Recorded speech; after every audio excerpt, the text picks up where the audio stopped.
Hello, Matthew Honestchuk, and welcome back to my YouTube channel.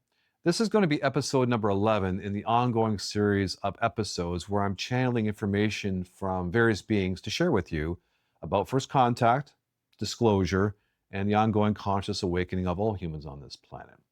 This episode number 11, which I'm going to call The Elemental Realm Speaks, is titled as such because the being that comes through is a leprechaun, which belongs to the elemental realm.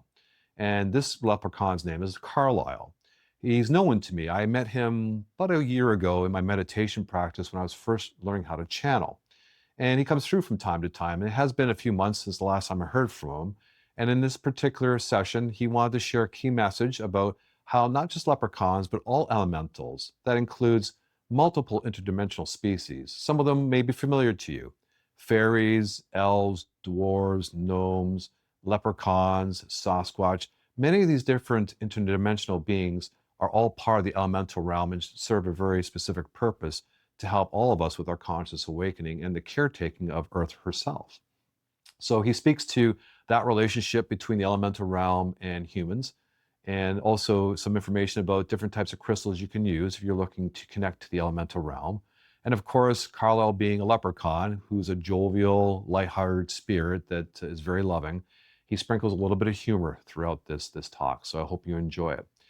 If you're wondering why I'm wearing a Hunter Orange Blaze jacket, my daughter returned from university, has evicted me from the room that I normally shoot these videos in. So temporarily, I had to set up shop in my garage. And the climate in Canada right now is a little cool. It's not too bad, but still required a jacket. And it also, I think, in a sense, without even understanding why I was wearing it, other than the fact that it was warm, that jacket belongs to the elemental realm because I'm an outdoorsman. I love to hunt and fish.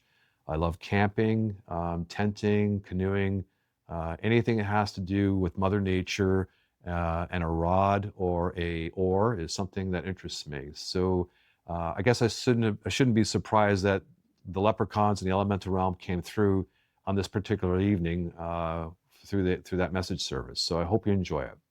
So I'll leave that with you. If you have any questions or comments, leave them down below and I'll respond to them. If you'd like to see more of these messages as they become available, hit the subscribe button. And if you're interested in a private one-on-one session where you could ask information and questions about your own particular authenticity, where you're going in your life, how to pivot if that's something that interests you because you want to become more aligned in your own authenticity, I'll leave a link down below to my website so you can read up on how that works and consider it for yourself if you so choose. In the meantime, enjoy the message session, and I look forward to speaking with you in the next one.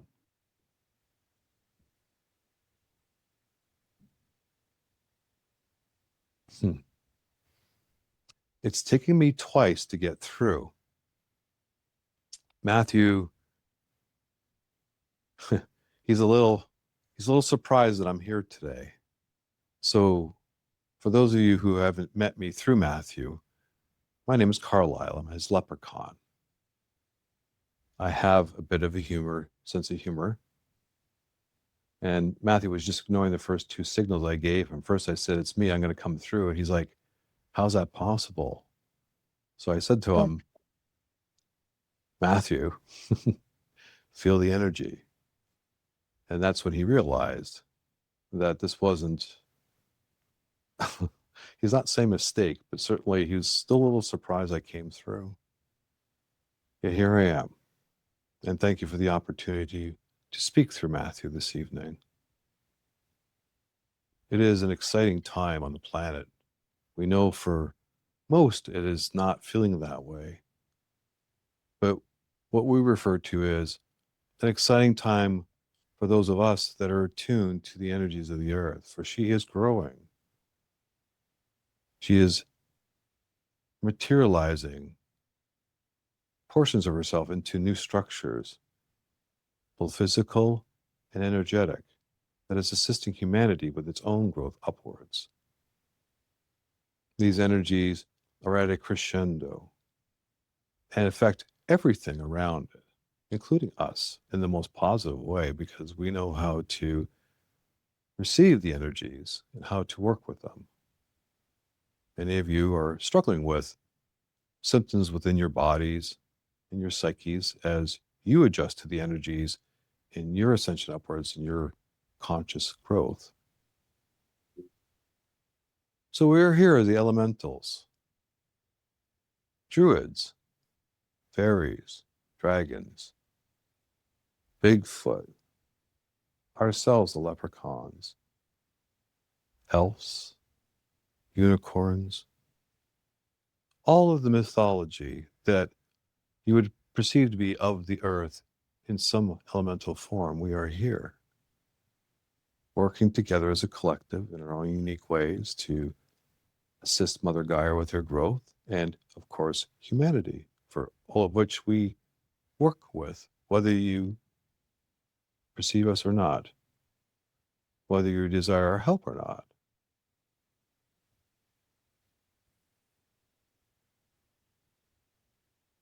This work has been a great undertaking, but it is one born out of passion and excitement, for it is for all of our greater good. Those of you on the planet that are unaware of these activities and these energies, albeit they are affecting you, suffer from the fear-based situations on the planet that's this time. This is not what we are excited about, not in the sense of mislabeling the struggles that you face, but rather working towards your conscious growth to resolve them, and recognizing as part of your conscious growth that when structures no longer support you, they are no longer needed, and letting them go to allow something anew to come in that will be in more alignment is a natural part of the evolution of reality itself, including you.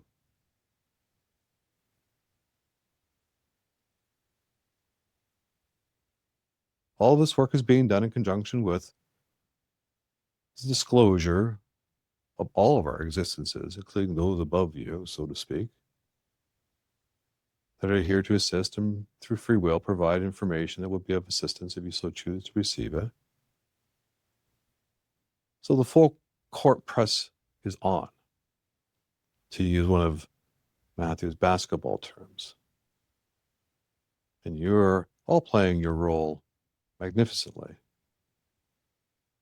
So we are here this evening to provide you with this update from our perspective, the elemental realm, to know that we are here supporting you in conjunction with a larger, broader effort to reveal to humanity that it's not alone, and to support you in that effort in your own endeavors, however you so choose. And if you require guidance, we will provide it. Simply reach out to us and ask. Whatever calls to you in terms of a being that you trust and enjoy their energy to work with to get those answers. Are there any questions from the group that we can be of assistance with? I have a question for you. It's actually about Matthew's backyard and the beings that were seen on his trail camera. Can you enlighten us and let us know who they were and where they were from? Mantis. The Mantids were here with an Andromedan presence. This was an opening event for Matthew's first contact with us directly.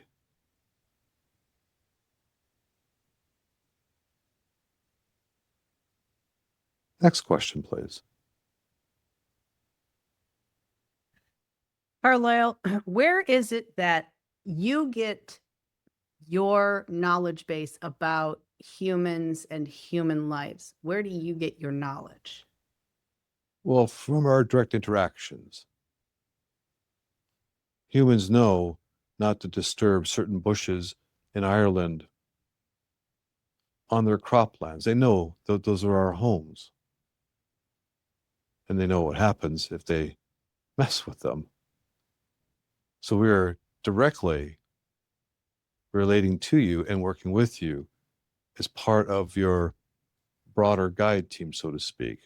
We are the caretakers, ones responsible for the areas of the both physical and energetic lands that we monitor, that we tend to. Those are our primary responsibilities, but anything that lives within those parameters are our responsibility to some extent as well, including you and all life forms. So it's a direct engagement is the best way to put it, is how we learn. And as you consciously grow, which is what the broader effort is all about, you eventually become aware of us, become closer to us, and integrate more. That experience will all be new to you because of just your level of knowledge and experience. Whereas we see you already. We are working with you already. We're delighted by this every moment.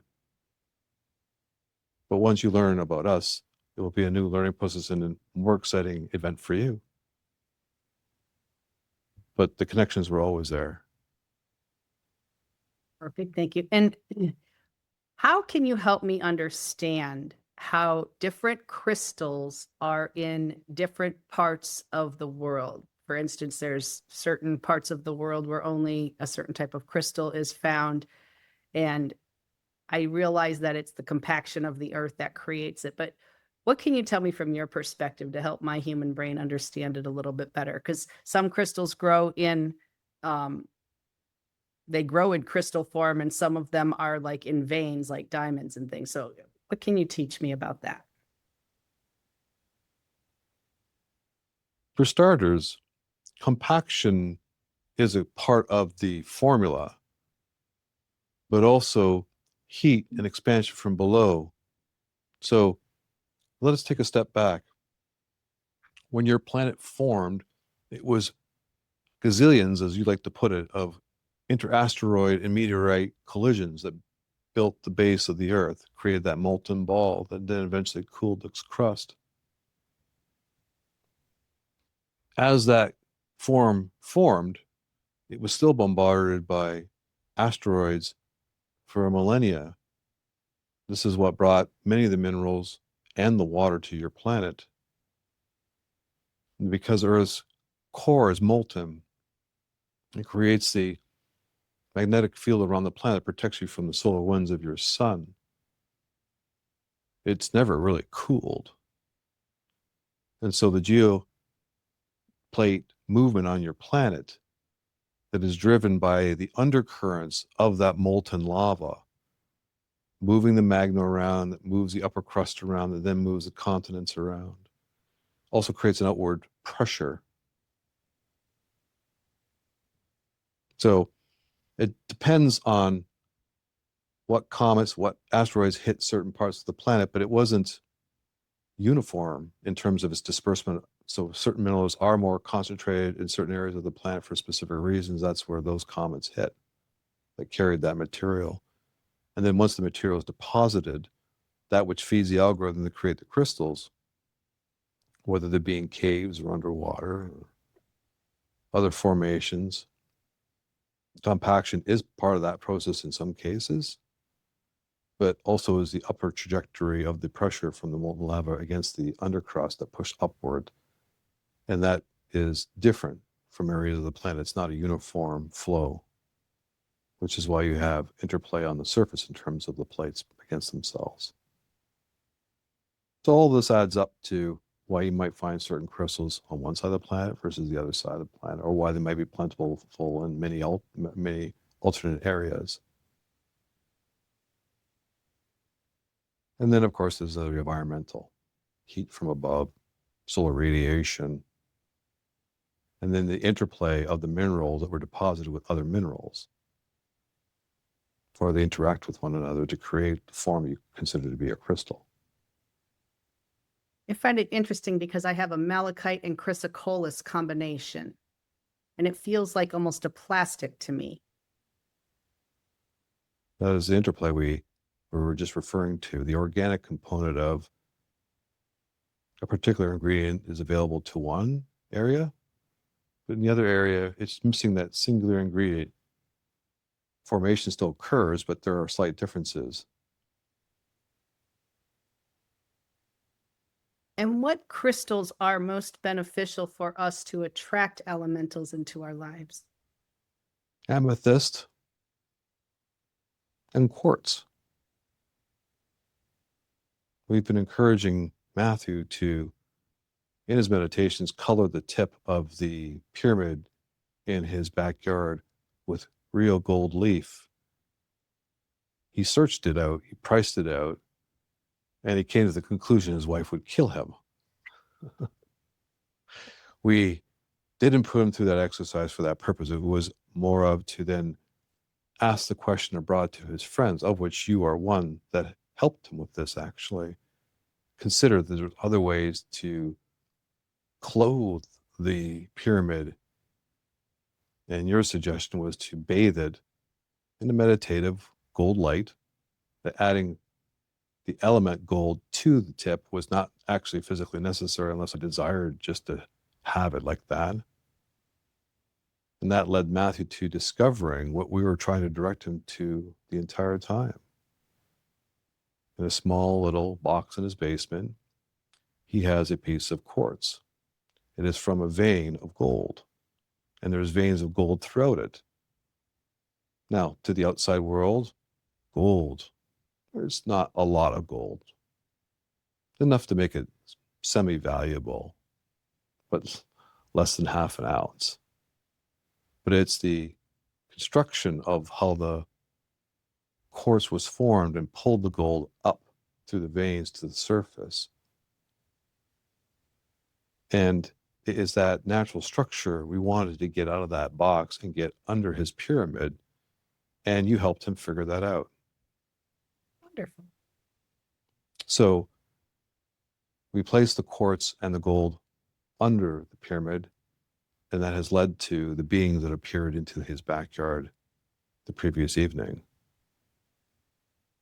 Nice. So quartz is definitely, and amethyst is definitely an elemental crystal to have in the environment that you would like to set up. Perfect. Thank you for that. You're welcome.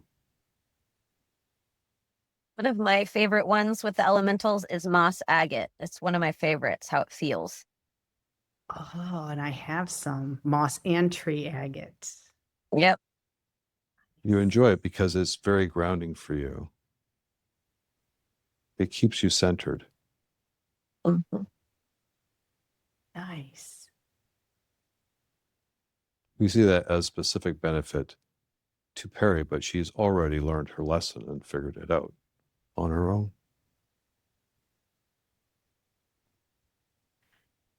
I have a cluster of crystals that are amethyst, but they are, the coloration is not the purple. It's more of an orange pink. It's in the raw form. It's not been polished or dyed or anything, but it's a cluster with the geode on the outside, and it's actually got like an orangish pink color to it. What is that? That was given to you by us because it helps you to channel Mother Mary. We can feel her energy at this moment. When you keep that crystal close to you and you desire to channel Mother Mary, she will come through you. It is a key to a gateway for you. We ensured you received that when you did. Wonderful. Thank you for that. I appreciate that. You're welcome. Matthew's body is not used to that level of energy. Splendid, we say. Matthew's asking how he did.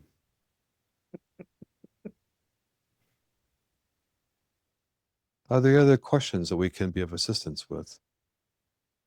One last one, Carlisle. As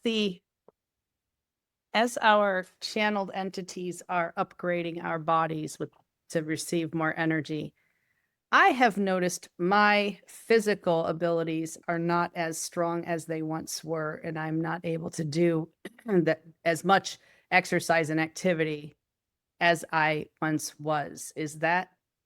Tell me the relationship between the two, if any, or if it's just me getting old. No. So much like a caterpillar becomes a butterfly, it forms a cocoon and its body completely liquefies. Completely. There is no trace of the caterpillar at a certain stage of that intubation. Yet it then recalibrates, reforms, and comes out a butterfly. Matthew's mind is mush right now. He can't remember where he's going sometimes. His wife asked him this evening, "Did you buy the potatoes today?" Like I asked twice. And he said to her, "I got everything, but I forgot that for some reason." So he went out to the car, and as he was about to drive away, he remembered something about something being in the trunk, and he opened up the trunk, and there were 2 bags of groceries and the potatoes. He'd forgotten he'd even gone to the grocery store. I'm This with will him. pass. This will pass. But much like the liquefaction of the internal organs of the caterpillar, this is what's happening to all of you to some degree. Your bodies are actually pulling in the energy to hold it tight so that the changes can occur safely and as comfortably as possible for your consciousness. And during that time, these types of ailments will linger for a while, not long. For you, it's muscle strength. For others, like Matthew, it's mental strength. So keep an eye on it. Do what you feel is right for you to ensure that your comfort level is attended to, both physically, emotionally, and mentally. But it is the transformation of your physical bodies into the light beings that you already have been, and once again will be. In other words, you'll look the same, but under the skin, you'll be a completely different human being with dimensional skills. To shift a dimension, you have to have a certain type of body. And this is what you're growing. So if you feel a little tired, have a rest. If you feel an ache that won't go away, see your doctor for peace of mind. But know that most of this will all pass in relative short order, and then new things will crop up in the meantime. But you're on the right path.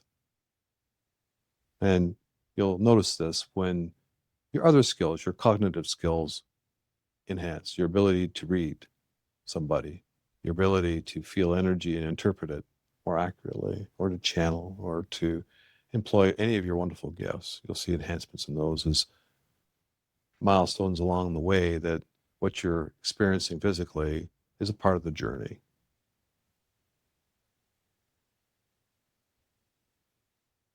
Any other Wonderful. questions?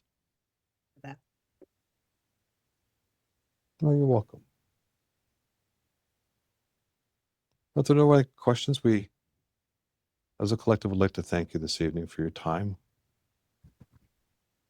And we'll give you Matthew back.